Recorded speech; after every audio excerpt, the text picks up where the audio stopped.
तो गांव की ओर देख रही थी कि वो गांव में सूरज नहीं उगेगा। क्यों? मैं मुर्गा लेकर आ गई। अपना भी ऐसा है, अपनी भीतर भी ऐसे चल रहा कि मैं होता है तो ही होता, मैं नहीं होता तो कुछ नहीं होता। एक कर्तापना का भाव, एक मेरापना का भाव, एक मालिकी भाव एक जगह पर नहीं है। जहां जहां जन्म हुआ वहां वहां यही अवस्था अपनी रही है और अभी भी वही चल रहा है। ये मालिकी भाव से जो व्यक्ति को बाहर आना हो तो व्यक्ति को वर्तमान में जागना पड़ेगा। और जो व्यक्ति जागेगा तो मालूम होगा कि ये क्या चीज है, कैसी ये चीज है।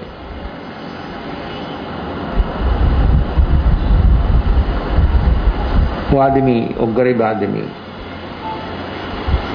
बेमौसमी कमल का फूल लेकर जा रहा था।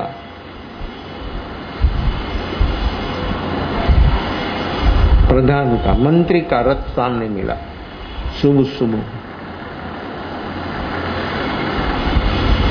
मंत्री ने देखा वो गरीब आदमी के हाथ में वो कमल का फूल देखा, रथ खड़ा रख दिया। मंत्री बोला कि फूल मुझे दे दे। क्या दाम है? बोल।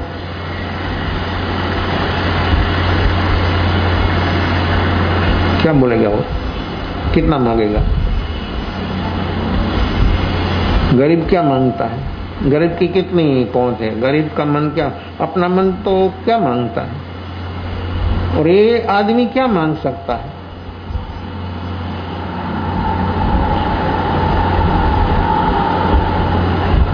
सोचने लगा कि सामने से बोलता है, मैं बिकने निकला हूं और एक दिन का आज आजीविका, आज एक दिन के लिए जो काम मेरा हो जाएगा तो सचमुच एक बहुत बढ़िया दिन हो जाएगा आज का।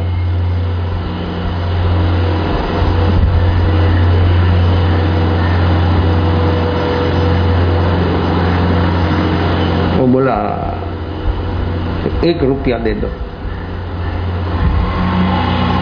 वो बोला कि 10 होता है। आप कोई भी शॉपिंग करने के जाओ और दुकानदार बोले कि 1000 रुपया, तो आप उसमें कुछ बोलते कि दे देते कि ले लेते कि क्या करते? कोई भी होने, कोई भी अवस्था, कोई भी चीज, सब्जी खरीदने का गया कि कोई कुछ भी खरीदने के लिए, वहां पर व्यक्ति जो बोलेगा सामने मालिक, दुकानदार, उसी से वो व्यक्ति लेने वाला उसको कम कराता है। क्यों?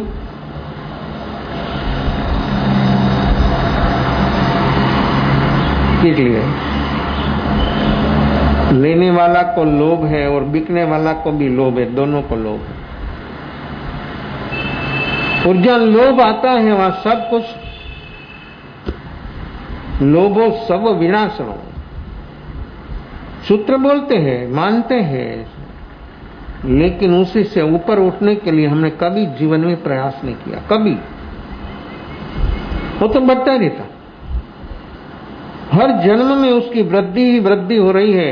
उसी से बाहर आने के लिए व्यक्ति कभी सही प्रयास तो करता है, लेकिन सही प्रयास के बिना वो प्रकृति से व्यक्ति कभी बाहर आए ऐसी कोई संभावना नहीं है।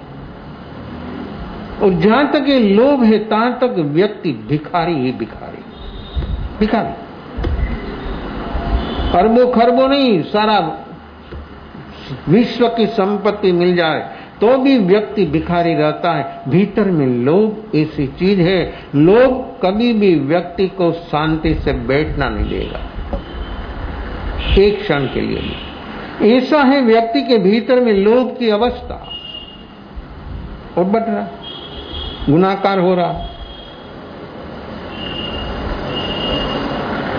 तो उन्हें 1 बोला रुपया, तो वो बोला 10। तो क्यों? ऐसा क्यों? जो बोले उसे अध्याय कर देता है लेने वाला, जो बोले सामने वाले व्यक्ति उसके अध्याय कर देता है। उसने बोला कि 10। गरीब आदमी सोचने लगा कि बात क्या है, मैंने 1 मांगा तो उस 10 देने के लिए तैयार है, ये क्या है? वो बोला कि नहीं देना है, देख लो बड़ा। मैंने 1 बोला तो उन्हें 10, तो उसकी कीमत ज्यादा हो सकती है। लोग बड़ा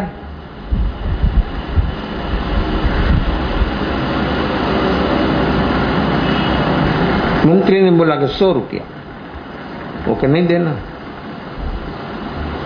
देखो लोग अपने भीतर में भी लोग जहां लाहो तहां लोभ हो, जैसे लाभ बढ़ता है ऐसे लोभ बढ़ता रहता है। लाभ मद है, 8 प्रकार का मद, तब भी मद है, लाभ भी मद है, ऐश्वर्य ठकुराई भी मद है। ये मद ये प्रमाद है। शब्द आप रख लेंगे, शब्द याद रह जाएगा, लेकिन भीतर से उससे ऊपर उठने के लिए हमने कभी प्रयास नहीं किया। अपना जीवन की उन्नति दुखों का कारण अपना क्यों नहीं मिटा अभी तक? ऐसी रुग्णता, ऐसी बीमारी, जन्म जन्म से बीमारी बढ़ रही। शारीरिक बीमारी, मानसिक बीमारी, आध्यात्मिक बीमारी, जन्म मरण, वो बीमारी और रोग, वो दुख उसी का कारण है अपनी भीतर, लेकिन उसी से बाहर आने के लिए व्यक्ति कभी तैयार नहीं हो। क्यों? ये प्रकृति कैसा पकड़ लेती है, चारों ओर से पकड़ लेती है। कोई व्यक्ति को चारों ओर से बंधनग्रस्त बना दे, हिले भी नहीं, डुले भी नहीं, तो क्या होता है, कैसा होता है, उसकी हालत कैसी हो जाती है। ऐसे ही ये प्रकृति, एक एक प्रकृति अपने को देखने में आया। हमने वो देखा कि हाँ, ये प्रकृति से मैं बंधनग्रस्त हूं। वो जो देखेगा सचमुच वो व्यक्ति उसी से बाहर आने का कुछ न कुछ प्रयास करेगा। उसको लोग बड़ा नहीं देना। मंत्री बोला बेटा 10,000, वो तो चकित हो गया। ये फूल का 10,000 रुपया,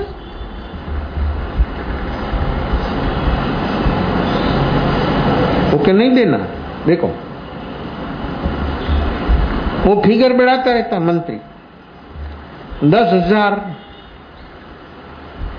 मंत्री बोला कि लाख फुल मुझे दे दे। अपना क्या है, अपने भीतर भी लोभ तृष्णा कैसा काम कर रही है। 100 मिले तो 1000, 1000 मिले तो लाख, लाख मिले तो 10 लाख, 10 लाख मिले तो करोड़, करोड़ मिले तो अरबों खरबों। अपनी भीतर में भी हर व्यक्ति के भीतर कोई ऐसी व्यक्ति नहीं है कि लोभ और तृष्णा से कोई ऊपर उठ पाया। और जो उसी से ऊपर उठ जाता तो सचमुच व्यक्ति को दुखों का कारण मिट जाता।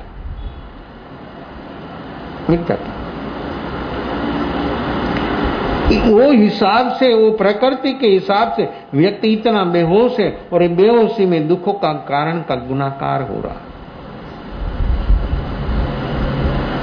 बढ़ रहा।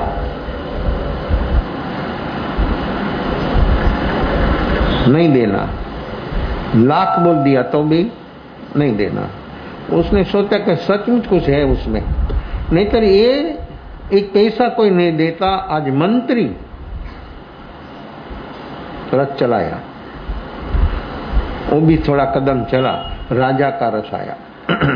सुवर्ण रथ से आरूढ़ होकर राजा आ रहा था सामने से। वो खुश हो गया कि मंत्री ने नहीं खरीदा, मंत्री दाम नहीं दे सका, वो दे देगा। और ऐसा आज सुबह सुबह में है क्या कि मंत्री इसमें निकला और राजा भी अभी निकला। राजा ने भी देखा, वो गरीब आदमी के हाथ में फूल देखा, फूल देखते ही रथ खड़ा रह गया, रुक दिया रथ। उसको बोला कि लाओ ये फूल दे दे मुझे। राजा ने बोला तू मांगे ने इसी से 10 गुना दूंगा। क्या? सीधा तुम जो बोलेगा ना फिगर, उससे से 10 गुना देगा। उसका ठिकाना न रहा। अरे मैं कभी एक रुपया नहीं देखा था, 1 लाख तक तो सुनने में आ गया। और आज राजा ने बोल दिया कि तू मांगे उसी से 10 गुना देगा।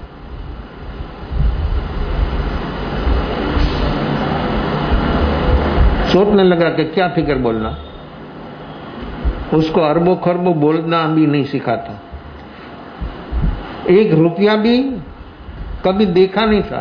हाँ, दोकड़ा देखा था, पैसा भी नहीं। ये आदमी के सामने ऐसा राजा आ गया और बोलने लगा कि तुम मांगे उससे 10 गुना, 10 लाख मांगो तो करोड़, करोड़ मांगो तो, और 10 करोड़ मांगो तो। शब्द सेट कर रहा था अंदर में एक कि क्या मांगना, क्या बोलना। उसने तो बोल दिया, तुम फूल मुझे दे दे, तुम मांगे उसे से 10 गुना दूंगा। पर उसको भी भरोसा है कि तो राजा है, सोना के रथ पर जा रहा है, तो सचमुच वो मुझे दे देगा। वो गरीब आदमी, ऐसा गरीब आदमी जिसके पास कभी कुछ नहीं था, आज उसको ऐसा लगा कि है क्या। और सुबह सुबह में मंत्री राजा कहां जा रहा है और ये फूल किसी को भेंट देना मांगता। देखो, उसके मन में एक चीज आई। तो गरीब आदमी ने पूछा कि इतना दान देकर आप फूल लेना मांगते, आप एक फूल किसी को चढ़ाना मांगते हैं?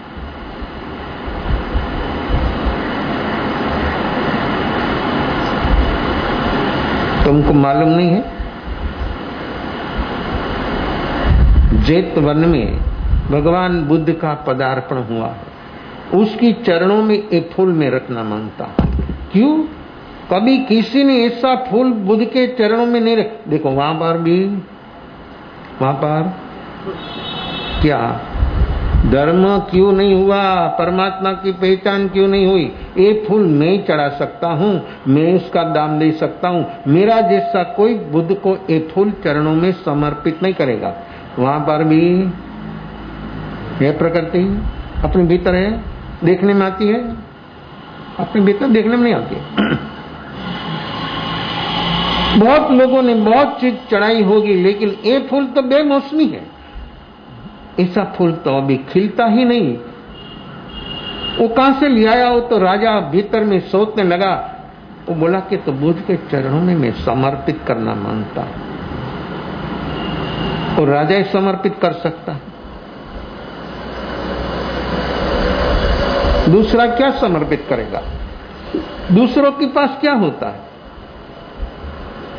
कैसा है भीतर में ईगो? ईगो लेकर जावे परमात्मा के पास, तो एक परमात्मा की पहचान हुए तो सुने तो सब ऊपर से चला जाए।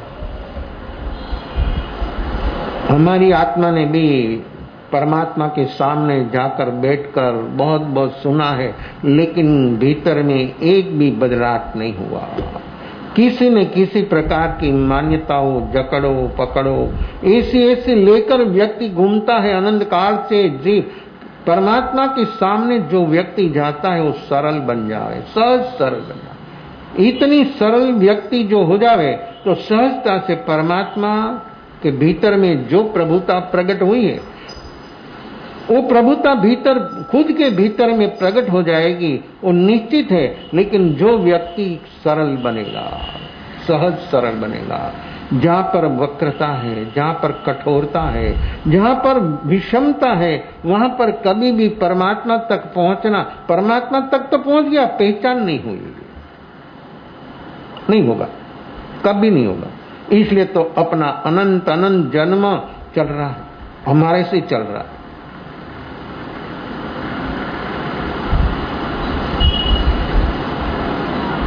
वो गर्मी आदमी का भाव बदल गया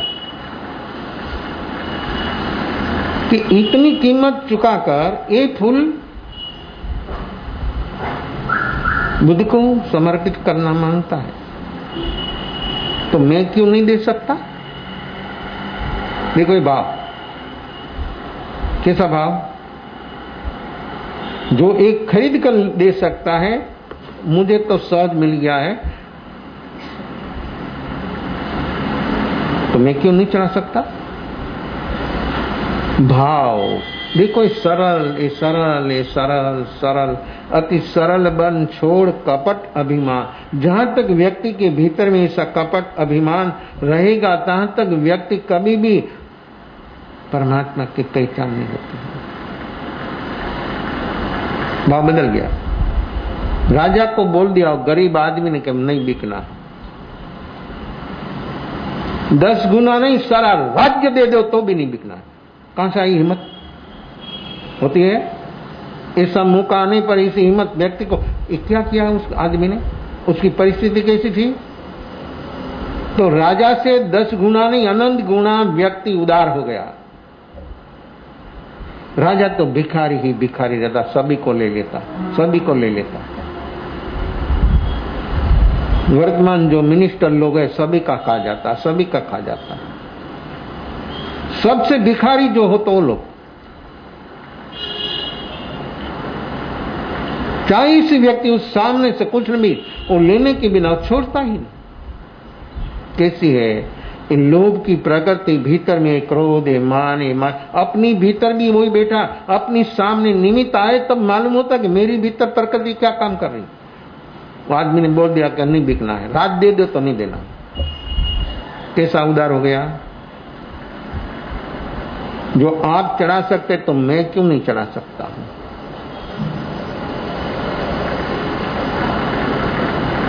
मैं चढ़ाऊंगा।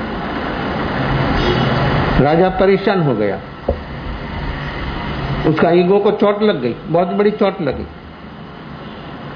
ऐसे आदमी को बहुत चोट लगती है, ऐसी व्यक्ति को जहां जहां जाता है वहां सब जगह पर चोट लगती। ईगो जितना बड़ा, जितना विशाल, इतना व्यक्ति ज्यादा दुखी, ज्यादा परेशान होता। इतने सामान्य आदमी है, बिल्कुल भिखारी, और एक फूल में बोलूं कि 10 गुना देता हूं तो बोले तो भी नहीं देता है। ये क्या समझता है? राजा का भाव दूसरा बदल गया, उसका भाव दूसरा हो गया। देखो निमित्त एक, घटना एक, उसी से कैसी कैसी अवस्था भीतर में चलती। अपने भीतर भी ऐसा होता। हर व्यक्ति के भीतर जब जब निमित्त आता है तब व्यक्ति की सारी अवस्था भीतर से कैसी हो जाती है। ये प्रकृतियां,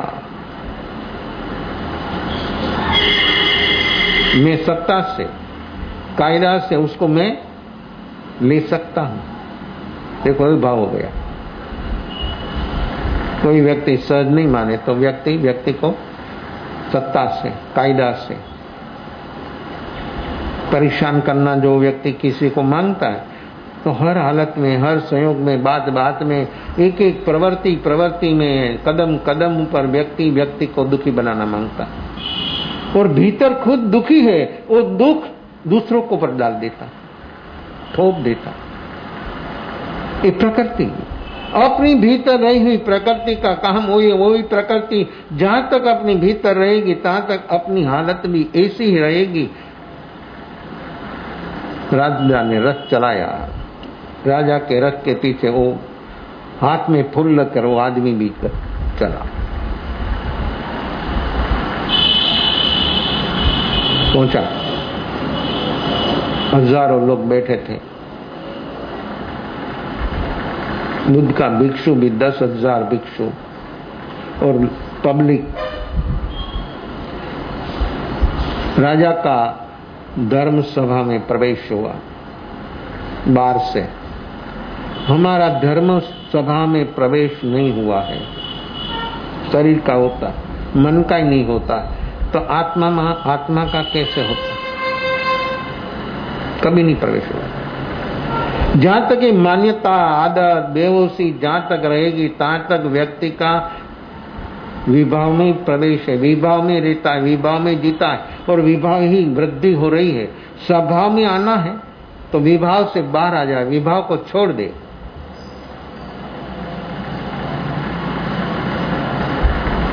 निषेध एक शब्द है, निश्चय ही निश्चय, जब प्रवेश होना तब निश्चय ही शब्द बोलता।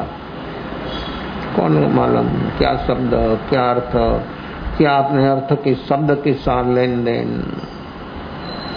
निषेध, निश्चय ही निषेध में कर देता हूं। अभी तक जो मैं लेकर चलता हूं उस बार सब छोड़ देता। विभाव से व्यक्ति का निषेध हो गया तो व्यक्ति स्वभाव में सहज प्रवेश हो जाएगा। और जहां तक विभाव ने क्रोध, मान, माया, लोभ, राग, द्वेष और उदय योग संयोग के साथ जहां तक रहेगा तहां तक हर व्यक्ति विभाव में है। वहां पर दुख ही दुख है। वहां कभी सुख और शांति, सुख होता तो शांति, और सुख और शांति होता तो समाधि।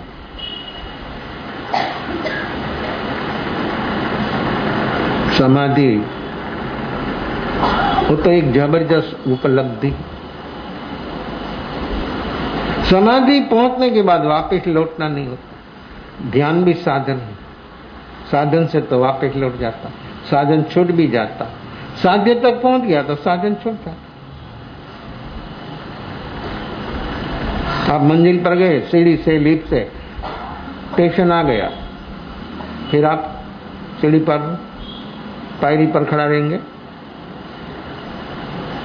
कि हाँ अभी तो उसने मुझे चढ़ाया, यहाँ पर मैं पहुंचा, उसी से पहुंचा, तो उसको मैं कैसे छोड़ सकता हूँ। देखो वहां पर कोई भी व्यक्ति हो तो छूट जाता, मालूम भी नहीं होता, और उसमें ऐसा भी नहीं होता कि मैंने छोड़ा। देखो वो चीज को लिफ्ट के सीढ़ी छोड़ा, ऐसा व्यक्ति को अंदर में ऐसे अपने भीतर से प्रकृति छूट गई। अपने भीतर में ऐसा होना कि व्यक्ति को ऐसा हो जाएगा कि व्यक्ति ने कि मैंने ये छोड़ा, मैंने ये छोड़ा। ने इस छोड़ने के बाद भी जहां तक व्यक्ति को ख्याल है तहां तक भीतर से छूटा नहीं, मैंने छोड़ा। देखो वहां भी मैं क्या छोड़ा, क्या छोड़ा, मैंने छोड़ा, क्या छोड़ा। अभी अंदर में तो पकड़ा हुआ है, अंदर में तो ऐसा है कि मैंने छोड़ा। कौन, किसने छोड़ा? वो तेरा, वो अपना है। बाहर की कोई भी चीज है, शरीर से लेकर जो कुछ दृश्य जगत है वो अपना है। तो हम बोलते हैं ना हमने छोड़ा, हमने दिया, हमने वो किया। क्या छोड़ा, क्या किया, क्या दिया। देखो भीतर में क्या भाव है, और व्यक्ति का लगाव, वस्तु छूटती है, छोड़ देता है, मजबूरी से भी छोड़ता। इस आयु पूरा हो गया तो सब कुछ होता हो, चक्रवर्ती हो के इंद्र हो, वो भी छूट जाता है तो छोड़ा। ये आश्रव, अतीतना आश्रव, अनंत काल का आश्रव हर व्यक्ति को आ रहा, सतत आ रहा है, 24 घंटा। एक क्षण के लिए आश्रव बंद नहीं है, अपने को देखना है। ये मौन सत्संग कैसा होता। वो गरीब आदमी का त्याग कितना। राजा तो राजा ही था, 10 गुना देने के नहीं, राज्य देने के तैयार, लेकिन वो गरीब आदमी ने वो भी ठुकरा दिया। तो वो आदमी का त्याग कितना समझना।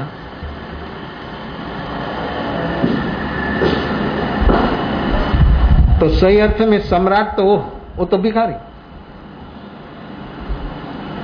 इतनी लालच, इतनी जबरदस्त उसके सामने आज सारा जीवन का आर्थिक क्षेत्र में वो सद्धर बन जाए, बलवान बन जाए कि कभी कुछ करना ही नहीं पड़े। इतना पैसा उसको मिलने वाला था, लेकिन बोल दिया कि मुझे मैं चढ़ाऊंगा।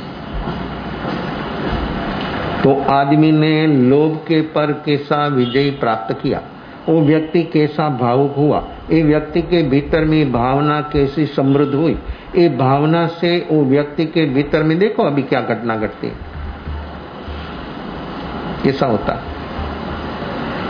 कौन कौन व्यक्ति कब कब जीवन में छलांग लग जाती है, और ऐसा राजा भी भटक जाते, सब लोग भटक जाते। जहां तक ऐसे लोभ पर विजय नहीं है और व्यक्ति प्रकृति के पार नहीं पहुंचता, तहां तक हर व्यक्ति भटक जाती। कोई भी हो ना, कोई भी क्षेत्र के व्यक्ति हो।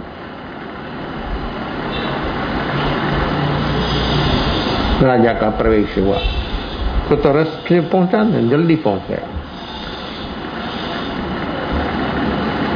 पैदल वाला धीरे धीरे चलता है, गाड़ी वाला जल्दी पहुंच जाता, लेकिन गाड़ी को पंचर हो गया तो रोने लग जाता। कैसा है, गाड़ी जा रही लेकिन पंचर हो गया, कोई एक्सीडेंट हो गया तो क्या होता। रुक जाना पड़ता। लेकिन पाइदल व्यक्ति आराम से धीमे धीमे पर लक्ष्य को सिद्ध कर देता है बिना तकलीफ। लेकिन व्यक्ति दूसरों की गाड़ी देखकर भीतर में जो कुछ जलन सी होती है तो समझना कि व्यक्ति के भीतर में ये प्रकृति कितना काम कर रही है।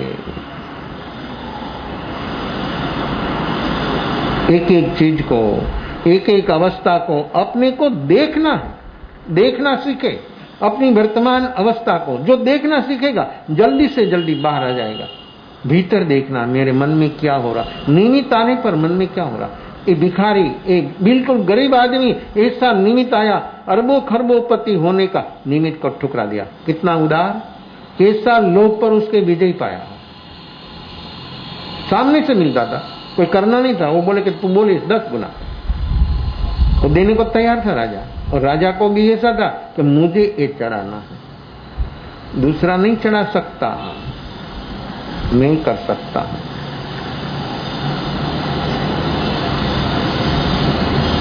राजा बैठा, धीरे धीरे चलता चलता वो आदमी भी पहुंचा, लेकिन जाकर उसको बुद्ध के चरणों में समर्पित करने का था।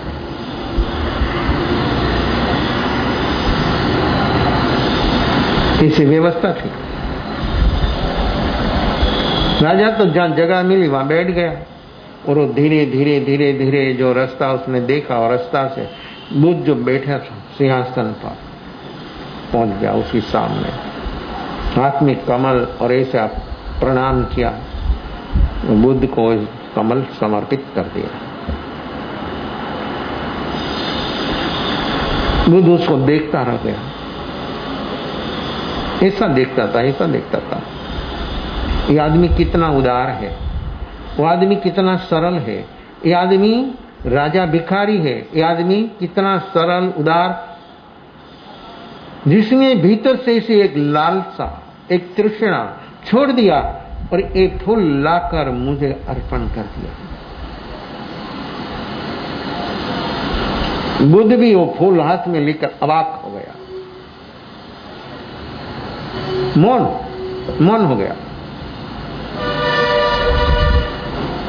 वो दिन पर उस समय जो सत्संग का था वो बोला नहीं एक शब्द, लोगों बैठने वाला खलबली मच गई। होता है तो क्यों नहीं बोलता है, किस लिए नहीं बोलता है? क्या कोई दर्द हो गया, कुछ तकलीफ हो गई, क्या हो गया, कैसा हो गया? इतने लोग आए हैं और बैठे प्रतीक्षा कर रहे, तो वो क्यों नहीं बोलता? मौन सत्संग सर्व हो गया। बूढ़े से देखता रहा, कैसा बोध, कैसा बोध। मौन में कैसे एक घटना बोध की घट जाती है, जो व्यक्ति बोलने से भी नहीं समझता है, सुनने से भी नहीं समझता, पढ़ने से भी नहीं समझता। जीवन को समझना, उसमें तो कभी किसी के पास जाए तो भी समाधान हो जाएगा, लेकिन अपना भीतर से प्रकृति को देखना और देखकर उसी से ऊपर उठना, वो काम अपना है। वो व्यक्ति जो काम करेगा तो सचमुच वो व्यक्ति सभी से बाहर निकल जाएगा। कमल प्रतीक है निर्लेपता का, असंगता का, अबंधन का।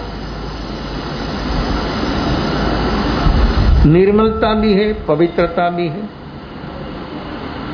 जो सरल होता है मुलायम हो जाता है। कमल कितना मुलायम है, वो कमल कितना सरल है। कोई भी कली खुलती है उससे 2 चीज बाहर आती है, एक रस, एक सुगंध।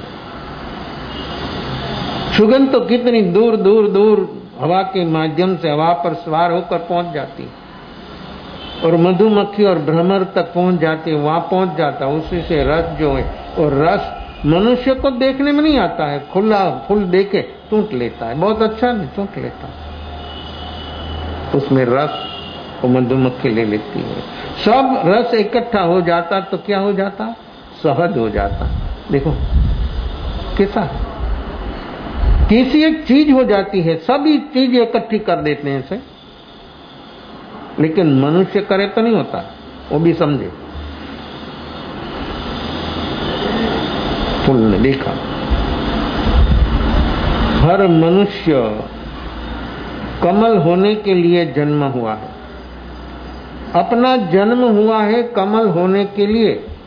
राग द्वेष संसार है, राग द्वेष कीचड़ है, रहने दो, उसको खाद बना दो। कमल कीचड़ में होता है, डबरा पानी में होता, चोखा पानी में, मार्बल पर, टाइल्स पर कमल कभी नहीं होता। इटालियन मार्बल लगाया तो भी वहां पर नहीं होता है। वो तो गंदा से गंदा पानी में, देखो उसमें शक्ति कितनी है, उसको खाद बना देते, ऊपर उठ जाता तो वो पानी उसको नहीं छूता है। डबरा पानी उसमें गंदगी है और कमल में सुगंध है। वो पानी का जो अपने को कीचड़ का दाग लग जाता, शरीर को भी कपड़ा को भी, तो खींचने से भी नहीं जाता। तो कमल को कोई नहीं छूता। कैसा है ये निर्लेप निसंग, ये मनुष्य हो सकता, लेकिन मनुष्य ऐसा प्रतीक देखने पर भी व्यक्ति कभी यहां तक पहुंचने के लिए कभी तैयार नहीं हुआ। हर मनुष्य कमल होने के लिए जन्मा है। कमल हो जाए तो सभी से अलग हो जाएगा। बीच में रहने पर भी कुछ उसको छुएगा। बुद्ध देखता रहा, समय पास हो रहा है, लोगों को अस्थिरता हो गई। लोगों का तो क्या काम है, अस्थिरता है। अस्थिरता तो निमित्त, बस निमित्त की जरूरत है, निमित्त की राह है। निमित्त आया तो सब उलट पुलट हो जाए। तो भी बुद्ध नहीं बोला। राजा बैठा है, राजा भी सोच रहा है कि क्या है ये आदमी ने फूल दिया तो बुद्ध ने फूल हाथ में रखकर क्या काम किया। वो ऐसा सोच रहा है, मैंने चढ़ाना था, मिला नहीं, बहुत बड़ी चोट लग गई। वो आदमी बहुत सरल था, बहुत सरल हो गया। बाहर से तो भिखारी था लेकिन भीतर से समृद्ध हो गया। ये तृष्णा पर विजय, ये लोभ पर विजय पाकर वो व्यक्ति भीतर से समृद्ध हो गया, सरल हो गया, सहज सरल हो गया, इतना सरल हो गया। बुद्ध के सामने वो हाथ जोड़कर खड़ा है, बुद्ध के हाथ में फूल है। फूल को देखता है बुद्ध।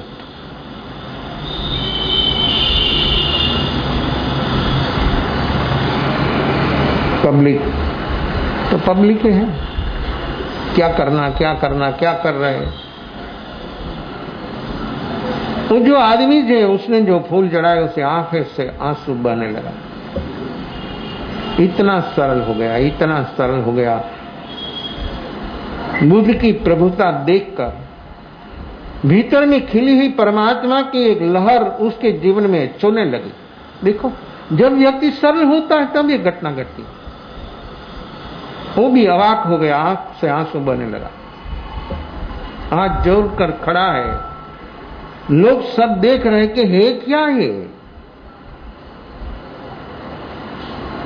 बुद्ध के सामने तो राजा भी और एक सामान्य, बिल्कुल सामान्य आदमी, उसकी अवस्था देखकर बुद्ध बहुत खुश हुआ। बाहर से तो बिल्कुल कपड़ा भी फटा पड़ा, मिला मिला, बाहर से सब कुछ ऐसा था, लेकिन भीतर से वो व्यक्ति कितना उज्जवल हो गया, कितना निर्मल हो गया, कितना शुद्ध हो गया, परिशुद्ध होने लगा।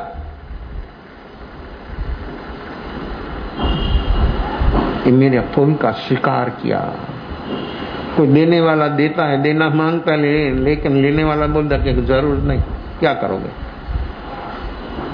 मुझे जरूरत नहीं है। वो इतना भावुक बन गया, इतना भावुक हो गया, मेरी वस्तु स्वीकार कर लिया। फूल फूल है, फूल गरीब भी नहीं है, फूल तवंगर नहीं, लेकिन देने वाला की भावना भीतर में किस प्रकार, ये फूल जैसी निर्मल हो गई, पवित्र हो गई। ऐसा फूल जैसा वो व्यक्ति निर्दोष हो गया। प्रकृति के संग साथ से हर व्यक्ति जड़ हो जाता, विकृत हो जाता, जटिल हो जाता। जब व्यक्ति प्रकृति से बाहर आता तब फूल जैसा कोमल हो जाता है, निर्मल हो जाता, पवित्र हो जाता।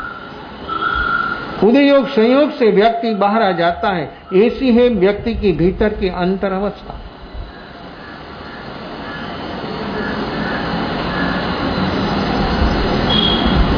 इतने लोग, 10,000 भिक्षु, बहुत मौन, देखता रहा देखता रहा देखता रहा। वो आदमी की आंख से आंसू बहता रहा।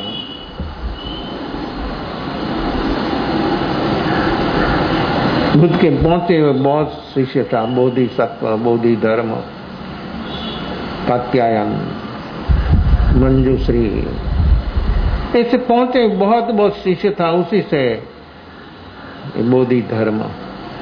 बोधि धर्म के सामने जब दृष्टि बुद्ध की पहुंची, खड़ा हो गया।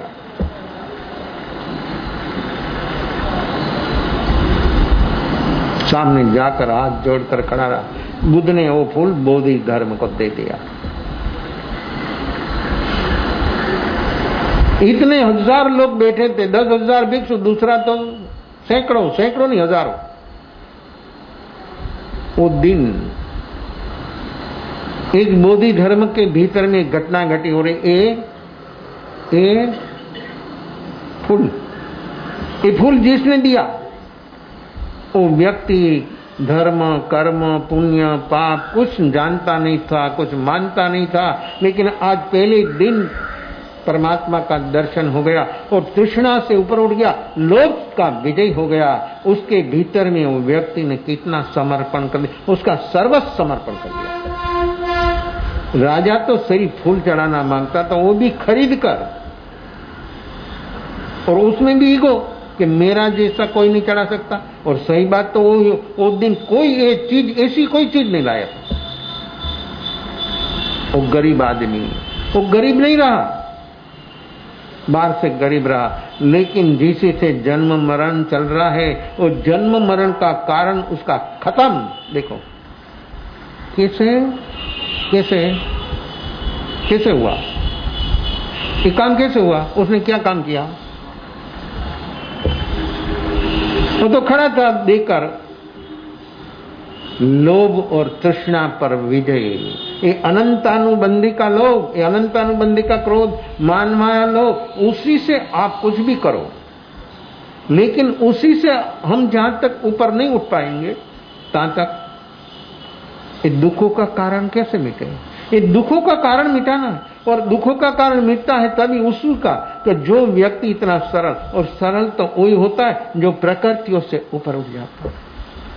ये सिर्फ बोलना नहीं है, ये सिर्फ सुनना नहीं है, ये अपने जीवन में प्रैक्टिकल प्रयोग करना है। ये गरीब आदमी के सामने आज सारा दारिद्र्य, लेकिन एक जन्म का दारिद्र्य इसका जो फूट दिया हो राजा को, तो एक जन्म का दारिद्रता उसकी दूर हो सकती थी, लेकिन अपना लक्ष्य स्वरूप का है, ये दुखों का कारण मिटाने का अपने भीतर में ये स्वभाव है। वो आदमी ने बाहर से ऐसा रहा, लेकिन भीतर से सम्राट को भी पार कर गया। सम्राट के भीतर में कुछ नहीं हुआ, उसके भीतर में तो ईर्ष्या हुई, द्वेष हुआ। उन्हें नहीं दिया ना, दिखा नहीं तो द्वेष हुआ, लेकिन कर नहीं पाया कुछ। उसके जीवन में, गरीब आदमी के जीवन में दुखों का कारण मिट गया। क्या काम किया, क्या पुरुषार्थ किया, क्या साधना किया। आप ध्यान करो, योग करो, यम करो, नियम करो, तप करो, कुछ भी करो, उसी से अपनी भीतर से एक भी प्रकृति कम हुई, देखा? कहां देखते? अपनी भीतर में जो प्रकृति चल रही, प्रवृत्ति तो कोई देखेगा, और आपकी मान्यता के मुताबिक जो उसकी प्रवृत्ति नहीं, तो आपको कुछ फील भी होगा, और आपकी मान्यता के मुताबिक होगा तो भी आपको फील होगा। फील नहीं होगा ऐसा तो कब होता है, जब व्यक्ति के भीतर ऐसा जागरण साक्षी भाव होता है तभी। तो आदमी बाहर से तो ऐसा ही गरीब रहा, लेकिन बुद्ध के सामने वो व्यक्ति क्या काम किया। जो हम साधना से करना मांगते, वो नियम से करना मांगते, वो व्यक्ति ने प्रकृति और क्रोध, लोभ और तृष्णा, बोले उसके 10 गुना, लेकिन उसी से निमित्त आने पर, ऐसा सामने आने पर ऐसा समृद्ध हो जाता था। दे दिया लो।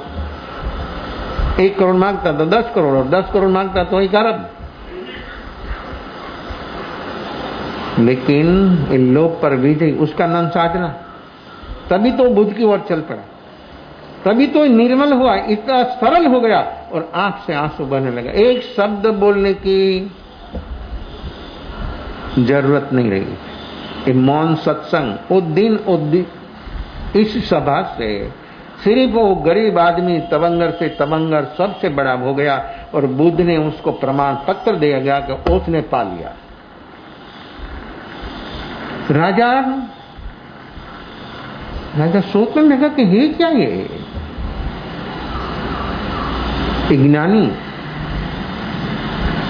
ज्ञानी के हृदय में प्रवेश हो गया और बुद्ध के हृदय में उसका प्रवेश हो गया। ये सरलता, ऐसी सहज सरलता अपने जीवन में जो, लेकिन आएगी कब? आत्मा का स्वभाव तो सहज पानी जैसा सरल और तरल है, लेकिन ये सरलता तरलता अपने जीवन में प्रैक्टिकली क्यों नहीं आया?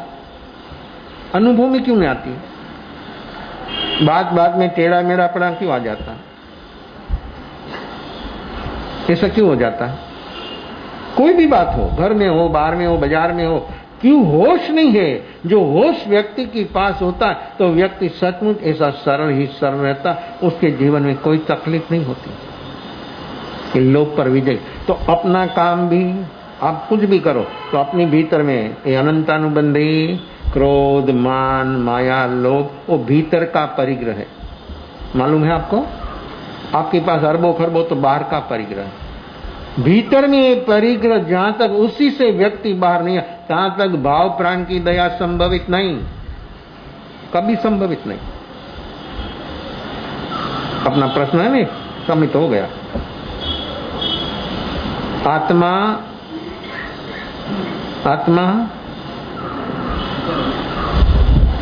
नहीं याद रहा? आत्मा तो फिर हिंसा का पाप क्यों लगता है?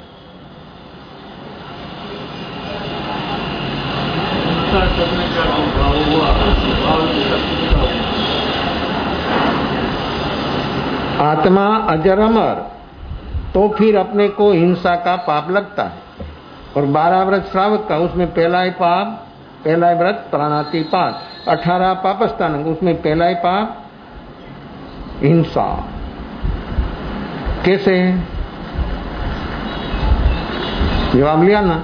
नहीं, अभी तो समय हो गया है, अवसर पर बात चलेगी। तो ये अपना काम है, अपने से होगा। हम सोते ऐसा प्रश्न जो सोते तो आपका मन बाहर नहीं भागेगा, लेकिन आपके पास तो बुद्ध भावी चलता है और बुद्ध भावी में जहां तक हम रहेंगे तहां तक काम अपना। और एक बोधि तत्व से जैन एक ऐसी एक झलक आई और ओसा ऐसे उसके जीवन में बुद्ध के बाद बुद्ध के संप्रदाय 30 संप्रदाय हुआ, उसमें से अभी भी एक जैन जापान में है। जैन वो एक अभी भी उसकी प्रैक्टिकल साधना है। गृहस्थ धर्म में रहकर वो लोग कैसी साधना करते हैं और अभी भी वहां तक आप नहीं माने कि हम हिंदुस्तान में पा सकते हैं और हमको ही मिलता है। सम्यक दर्शन सभी को मिलता है, कोई भी कंट्री में हो, कोई भी व्यक्ति हो, मानने वाला रुक जाएगा और जो भीतर में देखने वाला हो पहुंच जाएगा। तो अभी भी वहां पर एक जैन संप्रदाय जापान में जीवन चल रहा है और ये पद्धति है, उसकी साधना पद्धति इतनी अद्भुत है। आप कोई जैन जाओ जापान तब शोध करना, लेकिन ये कोई जरूरत चीज थोड़ी है, वो कोई थोड़ी जरूरत की चीज है। वहां तो देखना क्या विकास किया, कितना विकास हुआ, ऐसा कौन देखेगा? ऐसी लगन, ऐसी रुचि सब जगह पर परमात्मा है, ऐसा जब अपने को देखने में आएगा तभी अपना काम होगा, तभी अपनी वर्तमान अवस्था इतनी अद्भुत और अपूर्व होगी। विशेष भाव भेद अवसर पर सब आत्मा ऐसा हो प्रकटे और ऐसा भीतर में प्रकृतियों से ऊपर उठने के लिए व्यक्ति जागरण साक्षी भाव प्रकट करे तो सचमुच अपना भी आश्रव का कारण, दुखों का कारण, ये प्रमाद सब उसी से ऊपर उठ जाएंगे। विशेष भाव भेद अवसर पर सदारी मंगलम नवीमंगलम सुधामंगलम सौमंगलम केवलीकनंदोदहंगलंगदारी मुदमारिंदालगदमा सिद्धालमुदमा सौलमुदमा गैली बनंदोदहंगलुदमा जदारी शरणं व्रजामि अरिहन्ता शरणं व्रजामि सिद्धा शरणं व्रजामि साहु शरणं व्रजामि केवलीपनन्दं शरणं व्रजामि चारमंगलञ्जारत्तं जारसंगरदेवं साग्रमानहृदये सकलकर्मणोऽणयन्दमोक्षदनां सुबलियानन्दभावधरीदेवनङ्गाय देवतरीङ्गदा संसारनां शरणागारवर शरणैको जय नरनारायणाक्षय अविचलवदहो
महावीर स्वामी भगवान सदगुरु